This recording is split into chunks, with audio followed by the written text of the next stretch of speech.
Hey everybody, Austin here. The market's down huge today. My own portfolio is down something like 700%. I want to make a video sharing my portfolio, telling you that I bought stocks today. That's not a recommendation.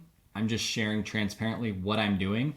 But more importantly, I'm going to tell you why I'm doing it and how I'm using history and the history of past drops to influence the decisions I'm making with my strategy of being a long-term investor and trying to build $1 million portfolio transparently right here on YouTube. And so here's the big scary headline. The Dow drops 900 points to break below 30,000 as recession fears deepen. Let's remember that recession fears deepen. That's a big, scary word. So we're going to dig into that a little bit in this video.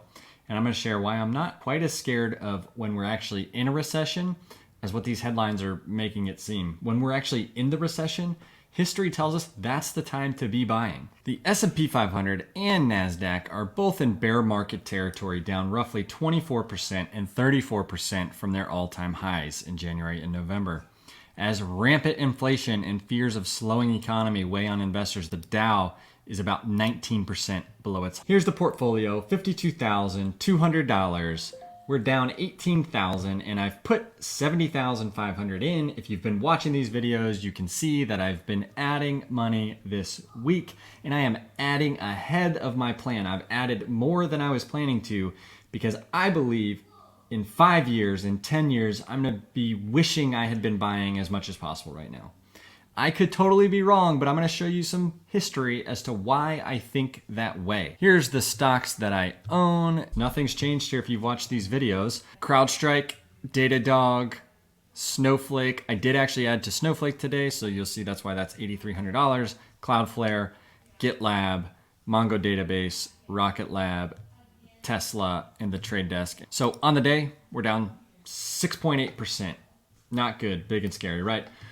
But what's the history show us? This right here is the S&P 500, and we're looking at it from 2001 to 2022 right here, and then what's expected to happen in terms of earnings across the S&P 500 through 2024. And what we can see, trying to time the market, if somebody timed the market perfectly in 2007, they could have avoided a 35%, the drop was even more than 35% in the S&P 500. And just totally avoided that. But then my question is just, when do you get back in and how do you know when to get back in? And is that realistic for most people or is there another way? And I believe the way that's most appropriate for most investors is to be buying every single month when we can.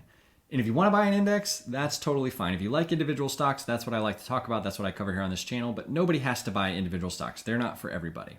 But let's just say that you bought at the high of 151 in the SPY in 2007, and you sat through that crazy drop, that scary drop, that recession, and you've held on to now, even when the S&P 500 is down 20%. If you would have held through all of this craziness, the recession in 07 through 08, 09, COVID, all the other negative headlines that have happened, you've still earned almost 8% per year for a total rate of return of 189%, turning $10,000 into $25,000.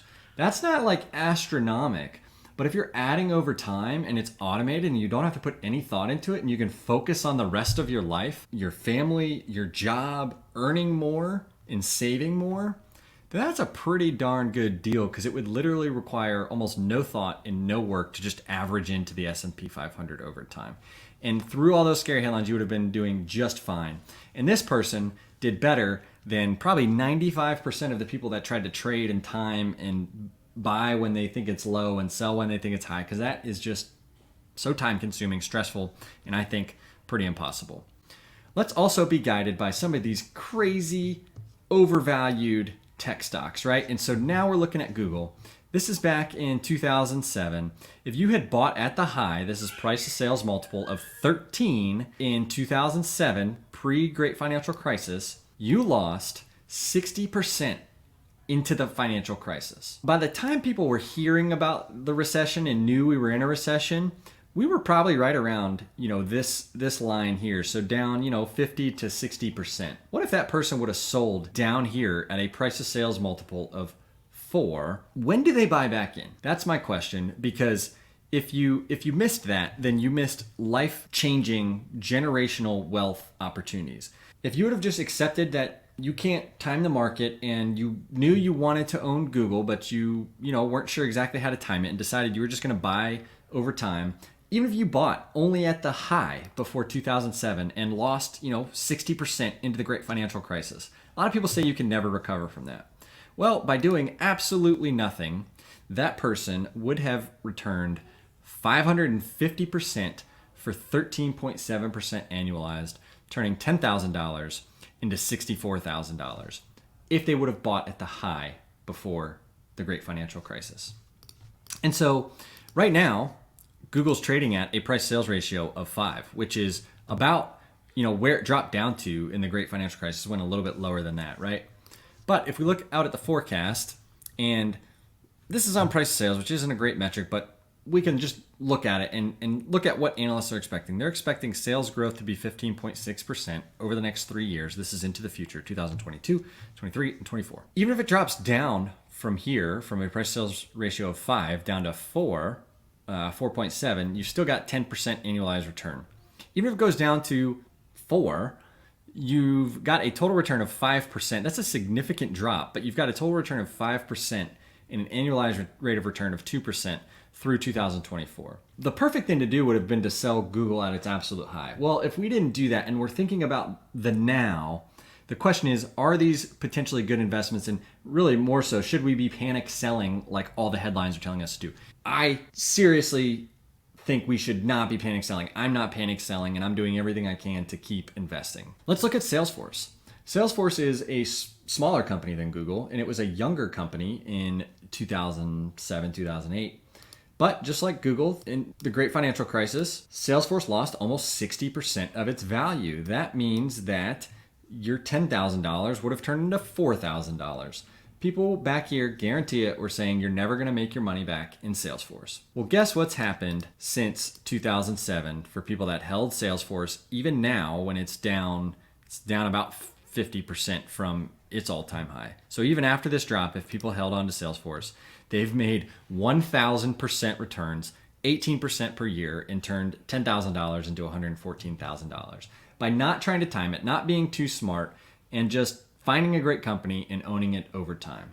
And again, individual stocks are not for everybody. There's ETFs and just market-based index fund. The S&P 500 is a fantastic vehicle to invest in over time if you're not interested in individual stocks. But if you would have held it or bought more, during the recession and the great financial crisis when all the fear, everybody was scared, and then you held it, that turns that 1,000% return into 2,453%, growing from at the bottom, which I don't know if we're at the bottom or not, but I think we're closer to the bottom than the top. That's just my opinion. That's turning $10,000 into $255,000.